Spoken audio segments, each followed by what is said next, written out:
with Coco, she's also a director, apart from being a phenomenal actress.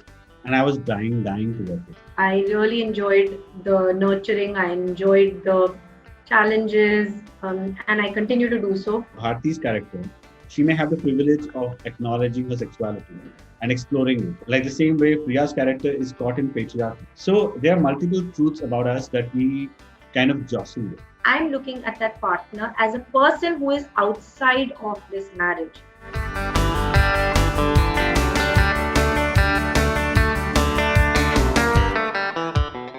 Basically, both Konkana and Aditi came from a place of non-judgmental look at the characters.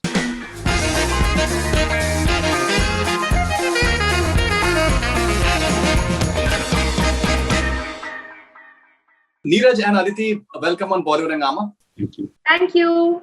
Good to see you. Same here. I've seen Geeli Pucchi, a very interesting film.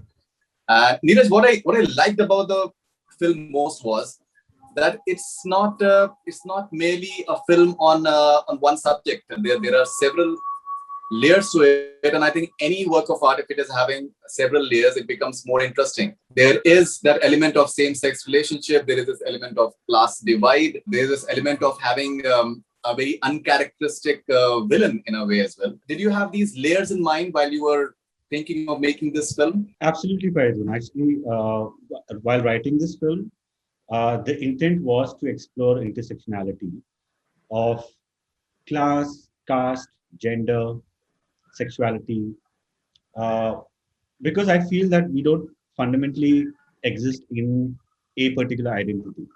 We live multiple identities. There are multiple subalterns, and we feed off each other.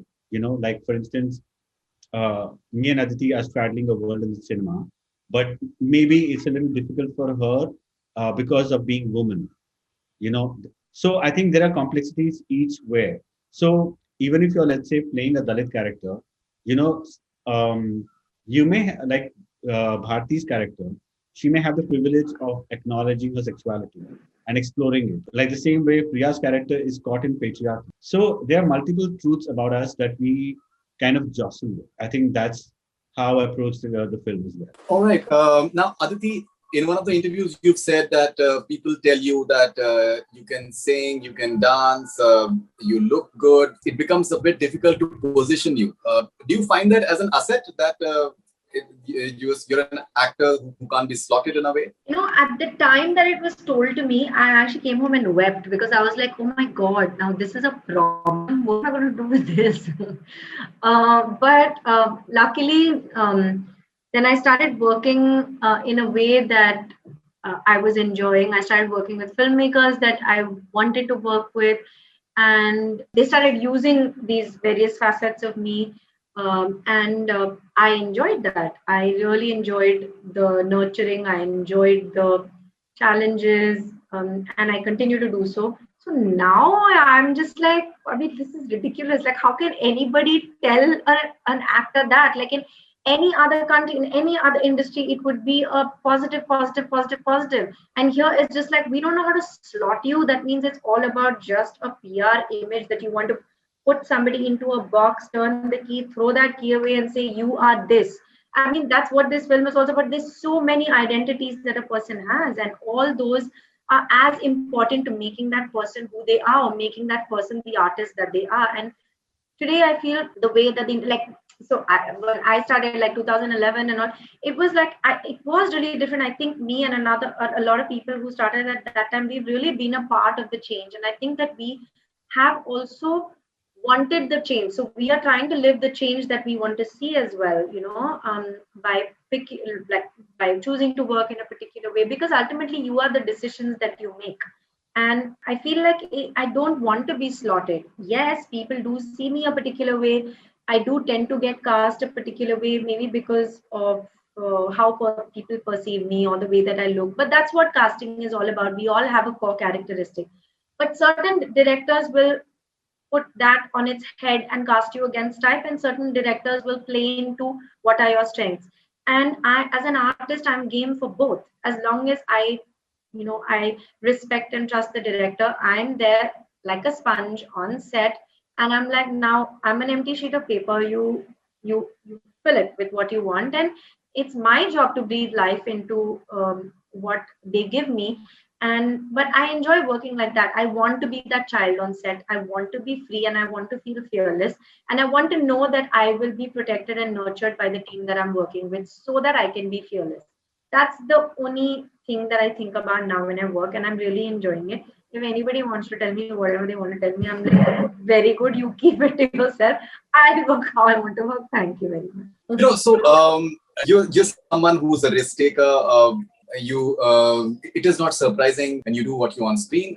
One can expect almost anything from you because that is something that you believe in as an actor. Now, it is not surprising when you're playing an actor whose character who's attracted to a female character. It's not surprising. Personally, for me, it was not surprising. What I would like to know from you is that as an actor, what is your preparation like when you're trying to portray the dilemma of a married woman, which may be true for many married people, because there are many married people who are actually basically into being same-sex relationship. They inherently believe in same-sex relationships, but they're in marriages because of societal pressures.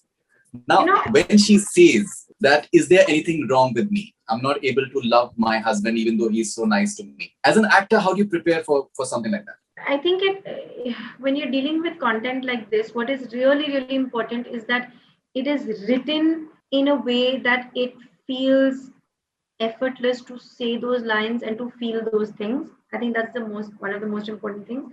And for the director to know exactly what it is that his characters are living, saying, like, when you're true to whatever it is that you're doing, it doesn't feel out of context or out of place or awkward or nothing. Also, now I don't know whether this is right, wrong, whatever, but to me, a girl who is newly married but is unable to love her partner is drawn to another partner. Now, in my mind as an actor, I'm not looking at that at that point. When you're just talking about being drawn to somebody, I'm not looking at that partner as a man or a woman. I'm looking at that partner as a person who is outside of this marriage. But in this case, of course, the point of the thing is that it is because of who she is, where she comes from. She can't even like fathom what it is that is happening to her. And I think that's what creates the extra complexity in the nature of her helplessness and what she's struggling with. But that is in the script. As an actor, when I'm performing it is the first thing is that it is outside of a marriage.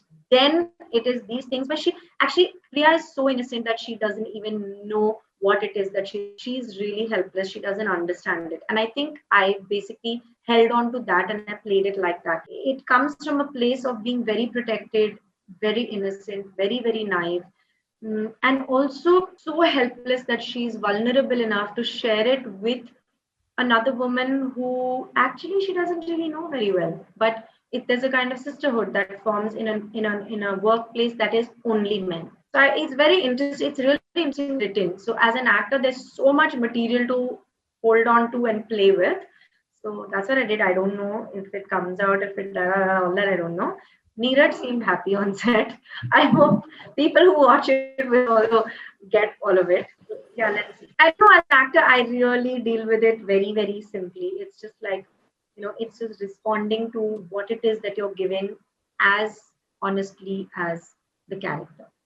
To me, that's what. She's not a Tera Bhinga character. She's very, very like, she's a naive girl dealing with something she doesn't understand. That is true. All right, now Neeraj, when you have an actor like Kunkana Sen Sharma, who it is a given that she will surprise you. Some actors have this liability that वो बहुत ही कमाल का काम करने वाले हैं, वो एक गिवन होता है, वो एक एडेड प्रेशर मेरे ख्याल से आई थिंक हो जाता है उनके ऊपर भी या डायरेक्टर्स के ऊपर भी. लेकिन फिर भी having seen so much of her work, but when you see her in a short film like this, और वो जिस तरीके से चाहे उनकी बॉडी लैंग्वेज है, वो जिस तरीके के कपड़े उन्होंने पहने हैं, वो जिस तरीके से मारपीट करने की उनके अंदर सलाहियत है, या फिर जो एक क्लास डिवाइड का जो उनके अंदर कॉम्प्लेक्स है, या फिर जो एक कॉम्प्लेक्स उनके अंदर हैमर किया गया है, उसको वो जिस तरीके से इंटरनलाइज करती हैं और जिस तरीके से वो उसको पोर्ट्रे करती हैं, स्पेशली अपनी आंखों से, कि वो उनसे कहा जाता है केक खिला दो एज इफ तुम्हारा यही काम है, या फिर वो एक चाय आती है, वो कप उनका अलग होता है, और वो सिर्फ आंखों से जिस तरीके से वो उस कप को देखती हैं, उससे उनका एक हर्ट का एलिमेंट वो सामने आता है। एक या फिर इवन जो उनका अट्रैक्शन है, जो एक she has had relationships in the past as well, जो एक अट्रैक्शन है उनका for women, which is something, it's very organic. It is very natural that comes across when you're working with an actor like Konkana Sen Sharma. What are your challenges like? How to really get the best out of someone like? See, first of all, I think there is a relation to your earlier question also. Basically, both Konkana and Aditi came from a place of non-judgmental look at the characters, which is why it became so easy for them to also, because they didn't come a place of judging these characters of where are you, what are you. They are just flesh and blood, and they're living their complexities, and hence they wanted to play it with utmost sincerity. And what we all, I mean, we three of us, were serving a narrative. So we did not come from a place of okay, mera aisa thought hai, but we all working towards a narrative. Now with Coco, she's also a director, apart from being a phenomenal actress, and I was dying to work with her. I mean, so here comes a thing where she was jumping at the role that much, that less judgmental she is, and she brought in with a lot of intelligence to the character, because we worked a lot about her look. There are a lot of people in the development of the film who were from the queer community, who were from the Dalit community, who brought in a lot of nuance to it. Like she read Yashika Dutt's book, which I gave her about coming out as a Dalit. We brought in people in the crew who were from the queer community who could tell us, what is the body language that we would want, what is the certain aesthetic that we want. Are we making it a stereotype? We shouldn't go overboard with her butchness, right? So that she as a person, her character, her existential self should come into the fore, and not that her physicality of looking butch should overpower you. So she being that, I think she really brought her A game with this role. She did a lot of homework. We watched a lot of things together also to arrive at the game. Okay, now I believe you're also part of Made in Heaven, the season 2. Yeah. Okay, now Made in Heaven, the season 1, there were these elements of same-sex relationship as well. Now, obviously, I don't know season 2 how you're going to be doing it. You're having this element of same-sex relationship in Geeli Pucchi as well. So, considering the new OTT guidelines, do you have any apprehensions? Are you guys having meetings in terms of how to indulge in self-censorship? Well, I don't think in that sense, same-sex relationships and the narratives about it. See, I mean, I come from a very gender fluid perspective of looking at these things, and as should we all be, because we're living in 21, okay, and I think it's about time that at least in the industry we are extremely accepting of these things, and it's so normalized that you don't even feel about it. So I feel these narratives should come into the fore, but yes, there'll be certain people. See, it all comes from the point of how do you present it? How do you contextualize a particular subaltern? Whether it could be being queer, being Dalit, being marginalized, or patriarchy, or anything, we should bring in sincerity and sensitivity to the characters. In the writing, of course, it starts from the writing, and then it doesn't feel like you're padding on a stereotype. You're presenting character. I think if we all come from a place of educating and learning ourselves about a certain a marginalized identity, and bring people in the writing, in the crew, in the thing, so that we benefit from the lived experience, that is essential. Okay, but do you think from these perspectives that maybe you are presenting certain point of view, but there may be people who may not agree with your point? I mean, that should be the case, because I mean, people should disagree. People should be allowed to agree. People should be allowed to disagree, and it's all it's healthy, and it should be. It's just that we should be aware of our own civic responsibility, our own social responsibility of presenting things in a way. Yes, you're allowed to speak and you're allowed to express it, but not to the detriment of someone getting hurt by it. Okay, let's say for example, is this the question about, is this an adult content? Is it free on the internet or whatever? I feel that people are adults. People are wise enough to understand what do they want to watch, what they don't want to, and let's appreciate the intelligence and allow them to have that choice for themselves. And at the same time, like for Netflix, I mean the way they have it, they even have a pin lock where, let's say there's a film that you feel that is not appropriate for my child, you can put a pin lock to it, or you could have age restrictions. which are so much in place, and people will decide if they want to watch or not. Let's appreciate their intelligence. Let's give them the due of being so perceptive.